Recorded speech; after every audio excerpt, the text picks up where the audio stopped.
What's going on, everyone? Welcome to Movie Emporium's TV review of Suspicion Season 1, Episode 6, Be the Gray Man. This episode is directed by Chris Long. Now, before we begin, if you like this channel, awesome! Hit the subscribe button to join Movie Emporium, hit that notification bell at the top to find what's coming next. If you like this video, awesome! Hit that like button as well as commenting below on any video that you watch, including this one. Okay, so this was a pretty awesome episode, to be fairly honest. It was pretty big, it had a lot of good revelations, and is what I always want out of a TV show. If there's only going to be 8 episodes, if this is a limited series, there has to be some kind of movement, there has to be some kind of explanation for what's going on, and the revelations start to need to happen with only 2 episodes left in the series or whatever season or whatever this is going to be. So as we know, the group is together. They've traveled across the English countryside or whatever, left the cottage behind. We now get back Scott and Vanessa, who are in the middle of investigating not only the cottage, but unfortunately there was a scene where this dog gets out of this lady's car and just kind of completely runs away from the lady, which is really convenient. There's unfortunately a lot of convenience in this episode when it comes to time and how things move forward, but you got to build up that tension. Well, the dog somehow makes it under a fence. He runs and runs and runs, and he makes it to the airport hangar where that shootout happened. And the only person left is Monique, who is still tied up.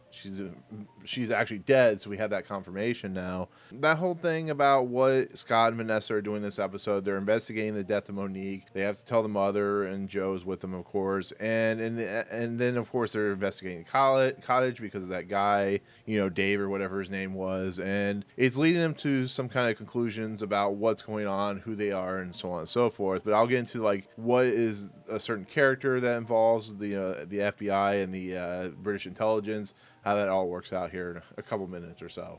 And so with that said, this title called Be the Gray Man of this episode, I actually found out is a real saying. It means move undetected throughout the public. And it makes a lot of sense that this episode would be called that, because that's what this episode is involving. It's involving the 5 individuals, which include Sean, Natalie, Tara, and of course Eddie and Adesh. And they have to move around undetected to not be showing up on the cameras of course, the British intelligence. So in essence, what ends up happening is they decide they're going to go to New York, but in order to do that, they need passports, which are going to be, of course, faked and so on and so forth. And what ends up happening there is Sean and Eddie are going to go, because Sean doesn't trust Eddie, but they're going to go get the passes, and they're going to meet up in a park in England at some point. I can't remember what the name of the park was. But Natalie, Tara, and of course Adesh are going to go get the money that, of course, Sean needs, which is $80,000, which we'll find out about in a second. And they're going to go and get their clothes changed to be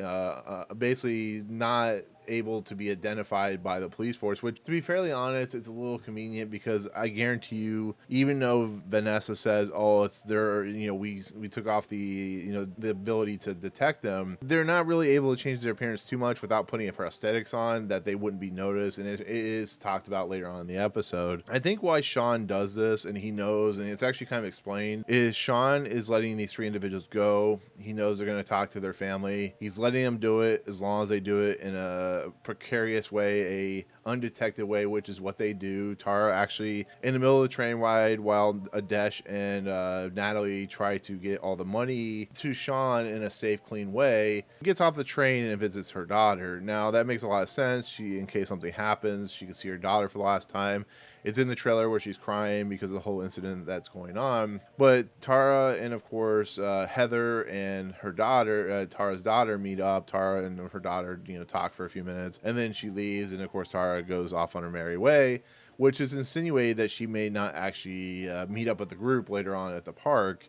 But that's pretty much where her story lies for the time being. Now, Adesh and Natalie are working on the money situation, which I thought was a clever. I don't know if this is like how this works in Farmville, but Adesh has found a way to clean the money from offshore, where he's going to build a farm. He's going to sell all the money. He's going to buy all the money, and somebody's going to sell it and make a clean profit off of it, so that they can transfer $80,000. Now, it's really convenient how all this stuff is working, and it takes down the points a little bit of this episode. episode. It's really interesting that Adesh is able to do it so quickly. He's able to build this farm so quickly and sell all of it because, of course, Sean and Eddie are going to the Iranians who he owes money for and he needs passports for. So there's a whole big thing there where Sean needs the money by 10 a.m. They go in there, it's 10 a.m. to talk to these Iranians, the ones that tried to kill him. They go and talk to these Iranians, and of course, Sean doesn't have the money yet because Adesh loses the internet connection at the wrong moment. It's convenient. It's plot convenience. It happens all the time in TV series. I don't have a major problem with it, but everything in this series is finally connected in plot conveniences, especially this episode, that you're like, that's a little too easy to have happen. It wouldn't go this smoothly or this badly so quickly and then this smoothly so quickly, because when Natalie and Adesh get to the end of the line, all of a sudden the internet comes back up. And of course, it was the Tell the Truth people that had disrupted the internet, because there's a whole board that says, this can tell the truth to Kathrine Newton. But I sometimes I hate plot conveniences. It does happen, but it's a little too much in this episode, which, like I said, it doesn't deter from the fact that the episode's still good, because there's some really impactful kind of dramatic moments in this. But I thought it was, like I said, a little convenient. But Sean and Eddie are almost fed to the dog and killed and all that good stuff. And there is a funny joke that was coming up in my head about like Suspicion and Snowpiercer, which I've watched both of them and talked about, all have moments where dogs attack people. So it's just funny how dogs are used in TV shows, especially dramatic TV shows. But in essence, they get the money and they're given the passports and, given a motorcycle, Eddie and, of course, Sean, to go to change their look of their faces and stuff like that, and they get new clothes. And then we go see, of course, Natalie and Tara. Tara has already talked to her daughter. Natalie goes and calls Joe on a public phone and says, Joe, can you bring my mother to the place where our father's bench is? Basically, they have a bench dedicated to Natalie's father. And of course, Adesh, who's now changed and looks like a businessman, even though you can tell it's Adesh, goes and visits his wife, who's at a library. And this is when we learn that his wife is a very just non-forgiving human being, I guess you could say. And she basically says, I don't love you anymore. It's over. Adesh is, of course, heartbroken by this, but, it is what it is. But in essence, Natalie goes to the park, but she realizes that her mother's being tailed, so she just kind of runs off and walks away, not to get caught. Unfortunately, Natalie's mom and Joe are told that Monique was killed. It's a really sad affair what happened, because Monique was an individual that was innocent, that got pulled into something that she shouldn't have been pulled into, and she paid the price and died, and it's always going to bother Natalie for the rest of her life. But I just thought that was sad. It's a lot of heartbreak going on. You just realization that these people's lives have been ruined. They're never going to be the same. How the story plays out in the end is going to be interesting. But for the most part, Tara has the most positive outcome because she gets to see her daughter. It basically leads them back to the park. And at first, Tara is not there, but they're given the passports. They're told take these specific flights at these specific times. And in the process, Tara eventually comes off, says she can't do it. She can't go with them. Sean reveals what happened basically when he was a child, that his father was taken and tortured and killed because he was a British intelligence officer, I guess you could say. He was undercover, and he's killed, and his mother, Sean's mother, ended up killing herself. He was raised by his grandmother, and he went into the military as kind of to get back at the people who killed him, and then as a way to prove to his parents that who were dead, that he could try to save them and stuff like that. And that's really, I don't know if Sean's telling the whole truth, but I think if he is, that's a really sad thing to have to go through, and it kind of makes you realize why Sean is the way he is. But who knows what's going to happen there. But anyways, they go to travel to New York, where they're going to find this Eric Cresswell, and they're trying to figure out what happened to Leo and get everything under control. And then this leads to a big revelation that Eddie makes a call to his mom. Makes sense. Sean lets it happen for whatever reason. Sean is much more willing to, trust people, I guess you should say, which is really weird. In essence, Eddie makes a call. Everybody starts heading to the airport. We go back to Vanessa and Scott, who's been trying to deal with the investigation, trying to find these people who are no longer under surveillance.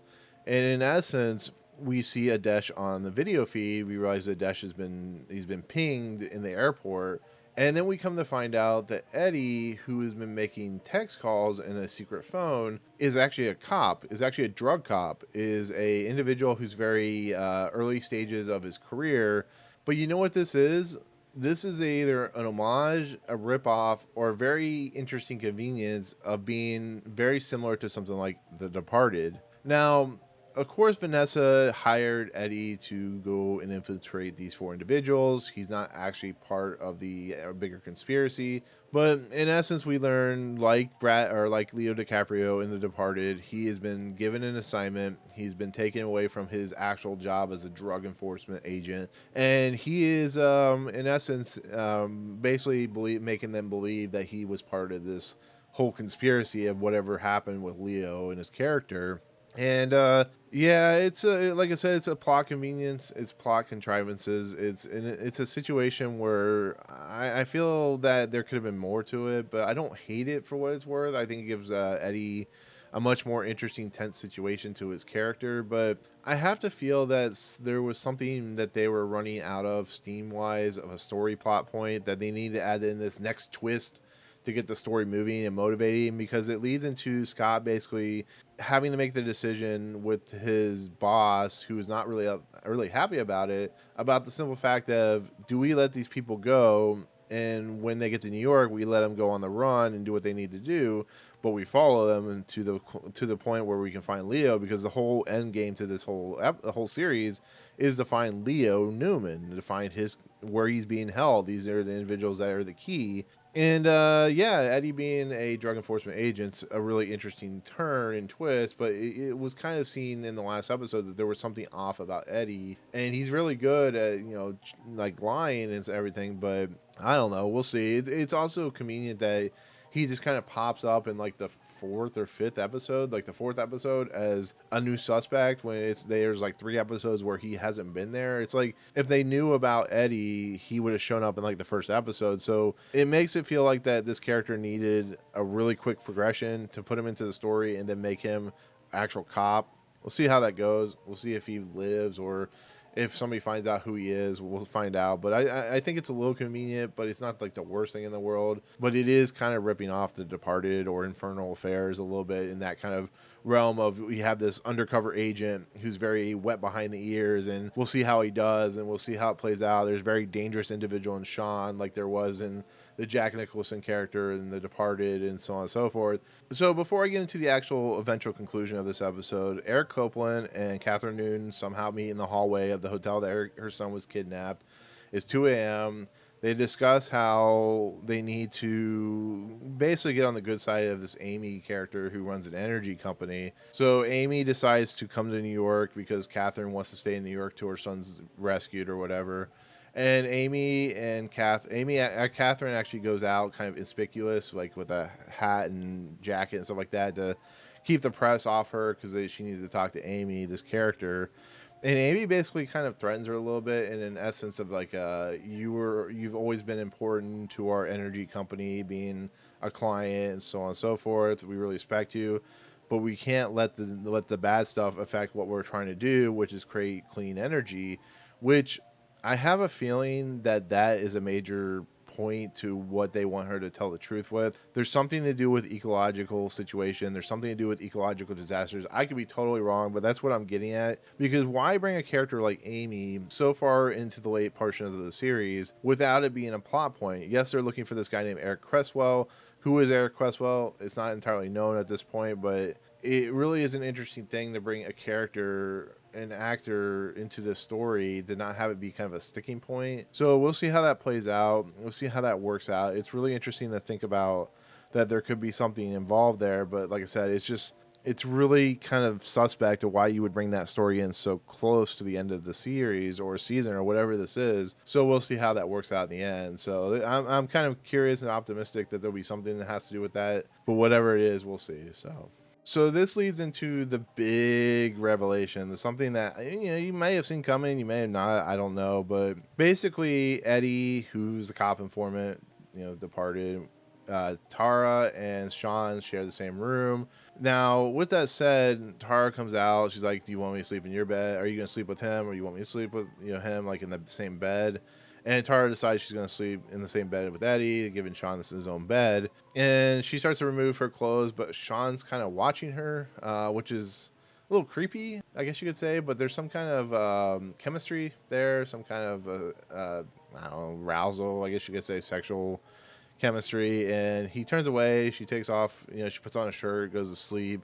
And then Sean, who hasn't slept yet, gets up and pulls one of her shoes and reaches into it. Now, what he's doing, I don't know. I thought maybe it was like a creepy thing. Who knows in these shows. But in essence, he leaves the hotel room and he goes down to a car that is running. Now, he gets in that car, and who is in the car but none other than Copeland. Now, with that said, he tells him, are you ready to get this moving forward and stuff like that? And Sean nods his head, and that's the end of the episode. That is a huge convenience, huge plot convenience, because Sean's always been a very weird kind of closed by the books individual, and all of a sudden he opens up in this episode about his life.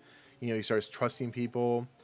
That is a really interesting take. What is Sean's involvement in this whole situation? We've always kind of wondered if he's been kind of slowly involved with Leo's character in some form or fashion. It could be completely wrong. Maybe Copeland hired him to get these people in New York to kind of stage something. Maybe Copeland, who I kind of suspected may be involved with Leo's disappearance, with his kidnapping. When it comes to the idea of kidnapping, as they've always said, it's usually someone and it's usually not like, would say somebody hires somebody to kidnap you. I'm not saying this is hypothetical. Would say someone says, there to kidnap you. It's usually someone that hired them that knows you. It could be a neighbor. It could be someone close to you, a friend, family member, so on and so forth. It's probably Copeland's character who knows something about Eric Cresswell. I'm sure there's a big conspiracy going on here. I'm pretty sure Copeland did hire people to kidnap, and I wouldn't be surprised if it was the individuals that are suspects that we've been following through this entire season.